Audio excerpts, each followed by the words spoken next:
Hi friends, இன்னைக்கு நம்ம 12th standard எக்கனாமிக்ஸில் ஒரு 5 மார்க் கொஸ்டின் எக்ஸ்ப்ளனேஷன் பார்க்க போகிறோம்.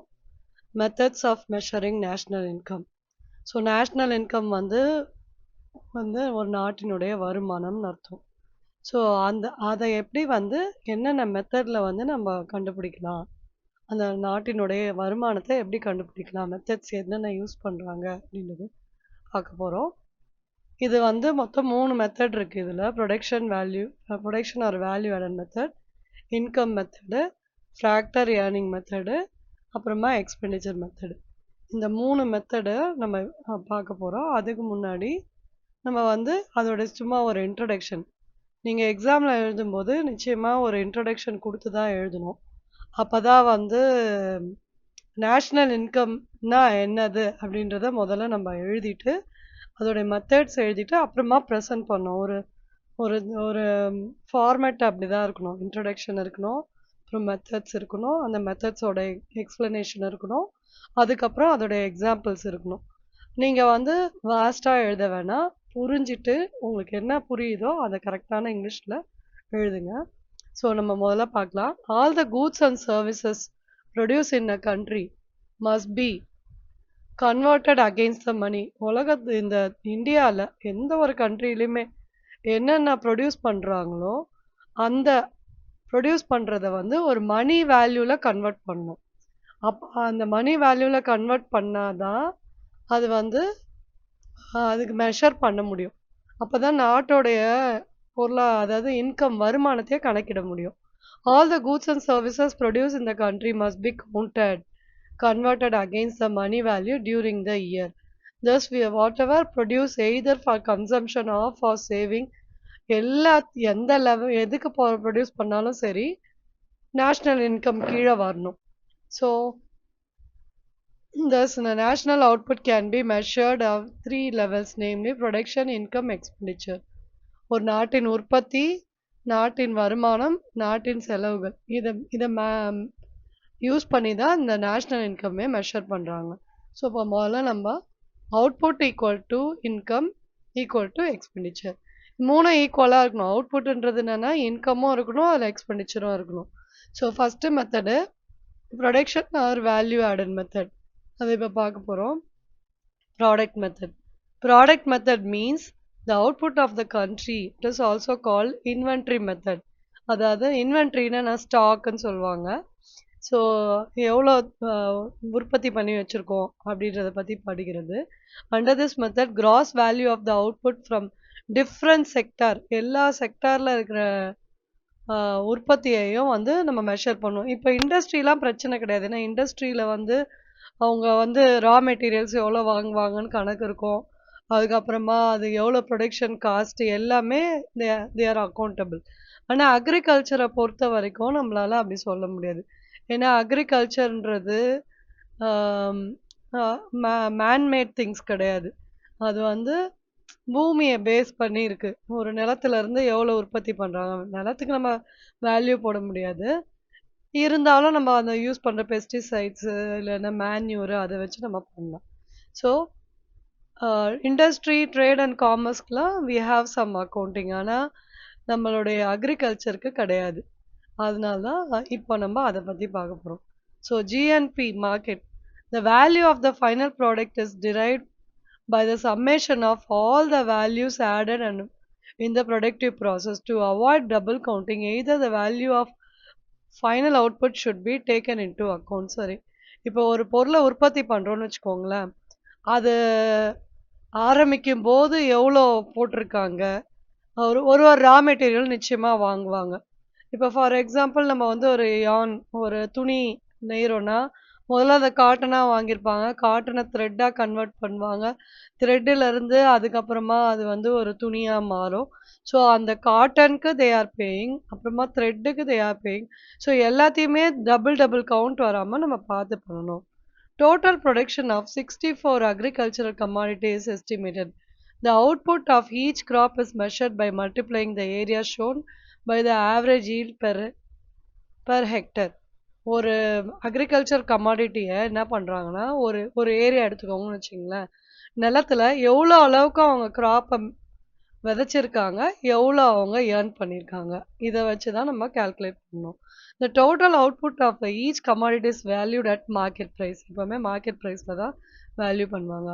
The aggregate value of the total output of 64 commodities is taken to measure the gross value of agriculture. நம்ம இந்தியால மொத்தம் 64 commodities வந்து அக்ரிகல்ச்சர்ல கிராஸ் வேல்யூல எடுத்து பண்றாங்க. The net value of the agriculture output is measured by making the deduction of cost of seeds, manure, fertilizers. இதெல்லாம் அந்த net value எப்படி எடுப்பாங்கன்னா, total அவுட்புட்ல இருந்து எக்ஸ்பென்சஸ்லாம் மைனஸ் பண்ணிட்டா கிடைக்கிறது தான் நெட் வேல்யூ. ஸோ கிராஸ் வேல்யூல இருந்து இந்த காஸ்ட் ஆஃப் சீட்ஸு, அதுக்கப்புறமா வந்து மேன்யூஸு, அப்புறமா ஃபெர்டிலைசர்ஸு இதெல்லாம் எவ்வளோ எடுத்திருக்காங்க அப்படின்னு சொல்லி செக் பண்ணிட்டு தான் இந்த கிராஸ் வேல்யூவை அவங்க கனெக்ட் பண்ணுவாங்க. அதுதான் டெப்ரிசியேஷன் எல்லாமே. இது வந்து அக்ரிகல்ச்சர் செக்டார் எடுத்து வச்சு சொல்லியிருக்காங்க. இண்டஸ்ட்ரிக்கு நான் முன்னாடியே சொன்ன மாதிரி அதுக்கு பண்ணணும்னு அவசியம் கிடையாது. ஸோ அதுக்கெல்லாம் அக்கௌண்டிங் இருக்கும். ஸோ இதுதான் இதுக்கு வந்து நம்ம similarly the gross value of the output of animal husbandry, forestry, fishery, mining, and factory establishments are obtained by measuring of the estimates of the total estimates of the total production with the market price. Net value of the output in these sectors are derived by making the deduction of materials என்னென்ன ப்ரொடக்ஷனுக்கு என்னென்ன நம்ம செலவு பண்ணுமோ அதெல்லாம் minus பண்ணிட்டு மீதி எடுத்து வச்சாதான் நெட் வேல்யூ கிடைக்கும் அப்படின்னு சொல்றாங்க. ஸோ இது வந்து இதோட ப்ரிகாஷன் இது வந்து ப்ராடக்ட் மெத்தடு அதோட ப்ரிகாஷன் என்னென்ன மாதிரி the product method is followed by underdeveloped countries but is less reliable because the margin of error in this method is large. In India, this method is applied to agriculture, mining and manufacturing. So இந்தியால இதுக்கெல்லாம் use பண்றாங்க. Manufacturing, agriculture, mining and manufacturing இதுக்கெல்லாம் வந்து use பண்றதா. Okay, next double counting is to be avoided. Double counting வந்து நிச்சயமா avoid பண்ணும். Under the value of method, any commodity which is either raw material or intermediate goods for the final product should not be included. For example, value of cotton enters to yarn cost, the value of yarn cloth and that of the cloths in garments.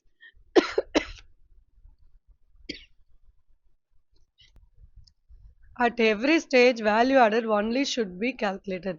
So ஒரு ஸ்டேஜ்ல நம்ம வந்து value ஆடடை இது பண்ணக்கூடாது. இப்போ finished ப்ராடக்ட்னா நம்ம consider பண்ணோம்னா finished ப்ராடக்ட்ல மொத்தத்தையும் ஆட் பண்ணி போடணும்.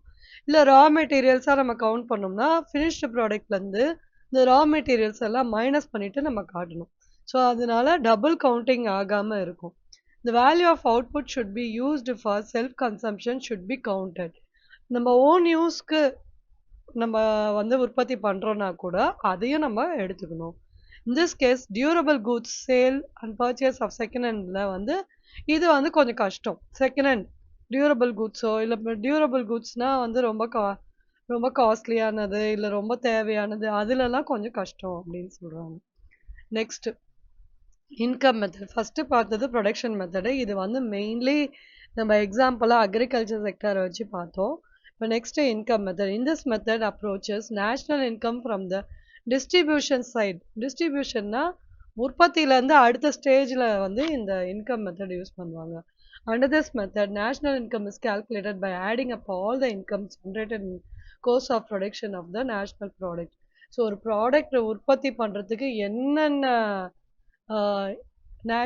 என்னென்ன இன்கம்ஸ் வந்தது அந்த ஆடிங் அப் அதை வச்சு தான் அவங்க எடுப்பாங்க. Steps involved. The enterprises are classified into various industrial groups. Factor incomes are grouped under labor incomes, capital incomes and mixed income. So factor income வந்து labor incomeம் capital income and mixed income அப்படி மூணா பிரிக்கிறாங்க. labor incomeனா wages and salaries, fringe benefits, employees contribution to the society இதெல்லாம் வந்து ஒரு இன்கம்மா எடுப்பாங்க. ஒரு கம்பெனியில் ஒர்க் பண்ணாங்கன்னா இந்த பிஎஃப் பிடிப்பாங்க. அதில் நம்மளுடைய கான்ட்ரிபியூஷனும் இருக்குது, எம்ப்ளாயரோட கான்ட்ரிபியூஷன். ஸோ அதெல்லாம் கூட இந்த இதில் இன்கம் மெத்தடில் கன்சிடர் பண்ணுவாங்க. இன்கம் மெத்தட்னா ஒன்றும் இல்லை, என்னென்ன இன்கம் வருது அதுக்கான வேல்யூவேஷனை வச்சு நேஷ்னல் இன்கம் கண்டுபிடிப்பாங்க. இது மெயின்லி ஃபார் சர்வீஸ்ன்னு வச்சுக்கோங்களேன். கேபிட்டல் இன்கமும் இதில் இன்க்ளூட் ஆகும். அதாவது உற்பத்தி எதை நம்ம முன்னாடி பார்த்துட்ட ப்ரொடக்ஷன் மெத்தட். இது உற்பத்தி இல்லாமல் பண்ணுறது இதெல்லாம். ஸோ லேபர் இன்கம்னா உங்களுக்கு புரிஞ்சிச்சுல, சேலரிஸு, அதுக்கப்புறமா வந்து பெனிஃபிட்ஸு, இபிஎஃப், இதெல்லாம் வேஜஸ், இபிஎஃப், இதெல்லாம் வந்து இது பண்ணுவாங்க. கேபிட்டல் மெத்தடில் வந்து profit, interest, dividend and royalty. உங்களுக்கு தெரியும், எந்த ஒரு உற்பத்தி பண்ணாலும் வந்து ப்ராஃபிட் இல்லாமல் யாரும் பண்ண மாட்டாங்க. ஸோ ப்ராஃபிட்டு பேஸ் பண்ணியும், அதுக்கப்புறமா இன்ட்ரெஸ்ட், அதுக்கு எவ்வளோ டிவிடெண்ட் வாங்கினாங்க, அதெல்லாம் பேஸ் பண்ணியும் அந்த கேபிட்டல் இன்கம் கால்குலேட் பண்ணுவாங்க. மிக்ஸ்டு இன்கம்னா ஃபார்மிங் அண்ட் சோல் ப்ரொப்ரைட்டர்ஷிப். ஃபார்மிங்னா நம்ம பார்த்தோம், இப்போ நம்ம ஓன் இதுக்காக ஃபார்ம் பண்ணுறோன்னு வச்சுக்கோங்களேன், ஃபார்மிங் பண்ணுறோன்னு வச்சுக்கோங்க, அது இல்லைன்னா தோட்ட பயிர்கள் அந்த மாதிரி சொல்கிறாங்க. அது சோல் ப்ரொப்ரைட்டர். தனித்தனியாக ஒரு கடை வச்சுருக்காங்க, பொட்டி கடை மாதிரி வச்சுருக்காங்க, அவங்கெல்லாம் எந்த டேக்ஸ் எல்லாம் பே பண்ண மாட்டாங்க. ஆனால் அதையும் வந்து கன்சிடர் பண்ண சொல்கிறாங்க இன்கம் மெத்தடில். National income is calculated as a domestic factor income plus net factor income. கீழே கொடுத்துருக்காங்க பாருங்க, y equal to w plus r plus i plus phi plus r minus p. wனா வேஜஸ், ரெண்ட்டு, இன்ட்ரெஸ்ட்டு, அது add பண்ணோம், profits, அதுக்கப்புறம் ஆர்னா revenue is nothing but எக்ஸ்போர்ட்டையும் இம்போர்ட்டையும் மைனஸ் பண்ணி கிடைக்கிறது தான். ஸோ இந்த பாக்ஸ் ரொம்ப முக்கியமானது, இந்த பாக்ஸ் நம்ம கட்டாயமாக பார்த்து வச்சுக்கணும். சரிங்களா? ஓகே, இப்போ நம்ம பார்த்தது வந்து இன்கம் மெத்தடில் தான் பார்த்துருக்கோம். This method is adopted for estimating the contribution of the remaining sectors, small enterprises, banking, insurance. சொன்னால உற்பத்தி இல்லாமல் நம்ம ஒரு என்ன சொல்கிறதுனா, ஒரு ஃபேக்ட்ரியிலையோ ஒரு அக்ரிகல்ச்சர் செக்டார்லேயோ உற்பத்தி இல்லாமல் இருக்கிற செக்டாரில் வந்து வர இன்கம்மை தான் வந்து இன்கம் மெத்தடில் கால்குலேட் பண்ணுவாங்க. ஸோ இதுலேயும் சில ப்ரிகாஷன் நம்ம எடுத்துக்கணும். while estimating national income through the income method, என்னென்னா transfer of payments are not to be included in estimation of national income. These payments are not received for any services provided in the current year such pension, social insurance, இதெல்லாம் வராது. என்னென்னதுன்னா பென்ஷனும் இன்சூரன்ஸ்லாம் எடுக்கிறோம்ல, அதெல்லாம் இந்த இன்கம்க்கு கீழே வராது அப்படின்னு சொல்கிறாங்க இன்கம் மெத்தடில். The receipts from the sale of second hand கூட்ஸும் இதுலேயும் வராது. ஃபஸ்ட்டு மெத்தட்லேயும் வராது, இதுலேயும் வராது, அதுவும் வராது. Should not be treated as a part of national income. windfall gains such as lotteries இதெல்லாம் வந்து இந்த இதில் வராது, இதெல்லாம் லக்கை பொறுத்து இருக்கு. அதான் windfall gain. Corporate profit tax should not be separately included. Corporate profit tax, ஒரு கார்ப்பரேட் கம்பெனியில் வர ப்ராஃபிட் டேக்ஸ் வந்து இந்த இன்கம் மெத்தடில் எடுக்க மாட்டாங்க அப்படின்னு சொல்கிறாங்க. இதெல்லாம் வந்து items to be included, not to be included. Items to be included, inputted value of rent of self-occupied houses or offices to be included. அதாவது நம்ம ஓன் ஹவுஸ் வச்சுருக்கோம், ஓன் ஆஃபீஸ் வச்சுருக்கோம், அதை வந்து எடுத்துப்பாங்களாம். Imputed value of services by the owners of production, family labourers, அதையும் வந்து எடுத்துப்பாங்க. வீட்டில் இருக்கிறவங்களே வேலை செய்கிறாங்க நமக்காக, அதையும் கன்சிடர் பண்ணிப்பாங்களாம். இதுதான் வந்து இன்கம் மெத்தட். ஸோ இந்த இன்கம் மெத்தட் பார்த்தீங்கன்னா கொஞ்சம் ஈஸியாக தான் இருக்குது. இது வந்து புரிஞ்சுக்கிட்டீங்கன்னா ஈஸி, இது ஒன்றும் ரொம்ப கஷ்டம் கிடையாது. இது வந்து ப்ரொடக்ஷன் செக்டார் இல்லாமல் சர்வீஸ் செக்டாரை பேஸ் பண்ணியிருக்கு. இதில் என்னென்ன மெத்தடில் எப்படிலாம் வந்து இன்கம்ஸ் எடுப்பாங்க அப்படின்றது சொல்லியிருக்காங்க, எந்த இன்கம்மை எடுக்க மாட்டாங்கன்னு சொல்லியிருக்காங்க. ஸோ நீங்கள் இதில் ஏதாவது வந்து இதில் வந்து items not to be included 4 point நீங்கள் வந்து ரேண்டமாக 4 பாயிண்ட்டும் முக்கியம் தான், ரேண்டமாக அதில் வந்து சின்ன சின்ன பாயிண்ட்ஸாக கொடுத்துருங்க. ஐட்டம்ஸ் டு பி இன்க்ளூடடும் முக்கியம், அந்த பாயிண்ட்ஸையும் வந்து சின்னதாக வந்து சப்ஹெட்டிங்ஸ் மாதிரி கொடுத்து கூட நீங்கள் கொடுக்கலாம், ஒரு நோட்ஸ் மாதிரி. For example pension and social insurance are not to be included, அது மாதிரி கொடுக்கலாம். அப்புறம் second hand goods are not to be, அதெல்லாம் வந்து ஏன்னா நம்ம 5 மார்க்ஸ் எழுதும்போது டைம் ரொம்ப முக்கியம், அதனால் கீ பாயிண்ட்ஸ் மட்டும் மெயினாக நம்ம எழுதணும். அது நம்ம டைம் இருந்ததுன்னா இல்லை ஃபாஸ்ட்டாக எழுத முடிஞ்சவங்கன்னா இதை வந்து கொஞ்சம் எலாபரேட் பண்ணி எழுதுங்க. ஸோ நெக்ஸ்ட்டு நம்ம பார்க்க போகிற மெத்தட் வந்து எக்ஸ்பெண்டிச்சர் மெத்தட். எக்ஸ்பெண்டிச்சர் மெத்தட்ல என்ன சொல்றாங்கன்னா, under this method the total expenditure incurred by the society in a particular year is added together to calculate expenditure of the society. It includes personal consumption expenditure, net domestic investment, government expenditure, consumption expenditure, as well as capital goods and net exports. So இவங்க என்ன சொல்றாங்கன்னா, இப்போ நம்ம பார்க்கறது expenditure மெத்தட்ல எப்படி national income calculate பண்றாங்க, ஒட்டுமொத்த எக்ஸ்பென்சஸையும் நம்ம எடுத்துக்கணும்னு சொல்றாங்க. இதுல வந்து consumption expenditure, net domestic investment, government expenditure, இது எல்லாமே இதில் போடணும். இங்கே GNB equal to C plus I plus G plus X minus M. So private consumption, அதாவது தனியாராக இருக்கிறவங்க எவ்வளோ இது பண்ணிக்கிறாங்க. ப்ரைவேட் இன்வெஸ்ட்மெண்ட் எக்ஸ்பெண்டிச்சர், கன்சம்ஷன்னா செலவு பண்ணதில் எவ்வளோ எக்ஸ்பென்சஸ், இன்வெஸ்ட்மெண்ட் பண்ணுறதுக்காக எவ்வளோ எக்ஸ்பென்ஸ் பண்ணியிருக்காங்க. இப்போ ஃபார் எக்ஸாம்பிள் ப்ரைவேட் பீப்புள் வந்து ஒரு ப்ராப்பர்ட்டி வாங்கலாம், ஒரு செக்யூரிட்டிஸ் வாங்கலாம், அதெல்லாமே கூட அதில் எடுக்கிறோம். பர்சனல் யூஸ்க்காக ப்ரைவேட் கன்சம்ஷன் பண்ணுறாங்க, அதையும் இதில் எடுத்துக்கிறாங்க. கவர்மெண்ட்டே வந்து மக்களுக்காக ரோடு போடுறது, இல்லை பிரிட்ஜஸ் கட்டுறது, அந்த மாதிரி ஏதாவது ஒரு எக்ஸ்பெண்டிச்சர் பண்ணுறாங்க, இல்லைன்னா ஏதாவது இன்ஃப்ராஸ்ட்ரக்சர் ரெடி பண்ணுறது, அந்த மாதிரி பண்ணும்போது அதையும் எடுத்துக்கணும். எக்ஸ் மைனஸ் எம்னா இதுவும் as usual export minus imports, இதை எடுக்கணும். Precaution, second hand goods, the expenditure made on the second hand goods should not be included. இதுலயும் அதை எடுக்க மாட்டாங்க. Purchase of share and bonds, expenditure on purchase of old shares, அதையும் எடுக்க மாட்டாங்க. Transfer of payment, expenditure towards the payments incurred by the government like old age pension, அதுவும் வந்து இதுல எடுக்க மாட்டாங்க. Expenditure on intermediate goods, fertilizers by the farmers, cotton, yarn, அதாவது அடுத்தடுத்து வர்றதெல்லாம் கவுண்ட் பண்ண மாட்டாங்க. ஃபைனல் ப்ராடக்டை தான் கவுண்ட் பண்ணுவாங்க. ஸோ இதுதான் வந்து முக்கியமான 3 மெத்தடு. இந்த 3 மெத்தடில் எக்ஸ்பெண்டிச்சர் மெத்தட் கொஞ்சம் ஈஸியாக தான் இருக்குது. இன்கம் மெத்தட் தான் கொஞ்சம் குழப்பமாக இருக்கும், ஆனால் நீங்கள் படிச்சிங்கன்னா உங்களுக்கு புரியும். ஸோ இதில் வந்து ஏதாவது டவுட்ஸ் இருந்ததுன்னா எனக்கு கமெண்ட் பண்ணுங்கள், நான் இன்னொரு வாட்டி கூட உங்களுக்கு எக்ஸ்பிளைன் பண்ணுறேன். ஸோ தேங்க்யூ ஃபார் வாட்சிங் மை சேனல். இன்னும் டெய்லி வந்து ஒரு எக்ஸாமுக்கு முன்னாடி ஒரு பிக் கொஸ்டின் வந்து போடுறேன். இது செகண்ட் லெசன், எக்கனாமிக்ஸில் செகண்ட் லெசனில் methods of calculating national income, அந்த கொஸ்டினுக்கான ஆன்சரு உங்களுக்கு புரிஞ்சிருக்கும்னு நினைக்கிறேன். தேங்க்யூ ஃபார் வாட்சிங் மை சேனல். ப்ளீஸ்